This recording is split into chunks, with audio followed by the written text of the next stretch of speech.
BNP সরকার গঠন করতে যাওয়ায় আশায় বুক বাঁধছে কলকাতার নিউ মার্কেটের ব্যবসায়ীরা। তারা মনে করছেন তারেক রহমানের নেতৃত্বে ভিসা জটিলতার সমস্যা মিটবে, সম্পর্কে উষ্ণতা আসবে ঢাকা দিল্লির, ফের জমে উঠবে দুই বাংলার ব্যবসা, যোগাযোগ ও যাতায়াতের ব্যবস্থা। অপরদিকে পশ্চিমবঙ্গবাসী বলছে বাংলাদেশের নির্বাচনের ফলাফলে তাদের আশার প্রতিফলন হয়েছে। কলকাতা থেকে ভাস্কর সর্দারের রিপোর্ট। নিরঙ্কুশ সংখ্যাগরিষ্ঠতা পাওয়ায় প্রধানমন্ত্রী হচ্ছেন তারেক রহমান, আর তাতেই যেন পদ্মাপাড়ের মতো আশায় বুক বাঁধছে কলকাতার নিউ মার্কেট। শহরের ব্যবসায়ীদের অভিমত, বাংলাদেশে নির্বাচিত সরকার আসায় কাটবে ঢাকা কলকাতার শীতলতা, ফের যাতায়াত বাড়বে আগের মতো। বাংলাদেশের ইলেকশন বিএনপি সরকার, যে নতুন সরকার আসছে তারেক রহমান, আমরা আশাবাদী প্রধানমন্ত্রী পদ গ্রহণ করুক এবং আমাদের দুই দেশের সুসম্পর্ক নতুন করে স্থাপন হোক।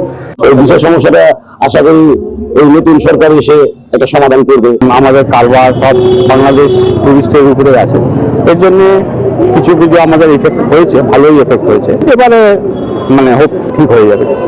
একই মত কলকাতার অবস্থানরত বাংলাদেশিদেরও। আমরা খুবই খুশি, বিএনপি আসলে আমরা তো অনেক খুশি হয়েছি যে একটা সুন্দর গভর্নমেন্ট পেয়ে গেলাম। এখন আগামীতে সুন্দরভাবে বিএনপি আমাদের জন্য কাজ করবে, এটা আমরা আশা করি। আমরা আসলে শান্তি চাই, আমরা স্বাধীনভাবে থাকতে চাই, কোনো রকম সমস্যা, কোনো রকম বাধা বিপত্তি ছাড়া।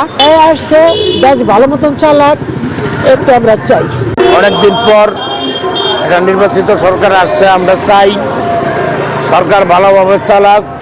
আর এই ভোটের ফলাফলে খুশি কলকাতার শিক্ষক সমাজও। মাছ যেরকম জল ছাড়া থাকতে পারে না, ভারতও বাংলাদেশ ছাড়া থাকতে পারে না। সুস্পষ্ট গণরায়ের মাধ্যমে বাংলাদেশের গণতন্ত্র, অসাম্প্রদায়িকতা এবং বাংলাদেশি জাতীয়তাবাদের পক্ষে তারা রায় দিয়ে মুক্তিযুদ্ধকেই তারা মহিমান্বিত করেছে। তারা কিন্তু উপচে পড়ে ভোট দিয়ে জামাতকে তারা ত্যাগ করেছে।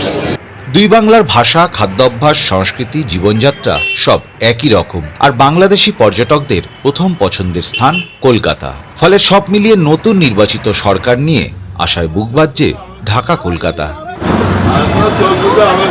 ভাস্কর সর্দার, নিউজ 24, কলকাতা।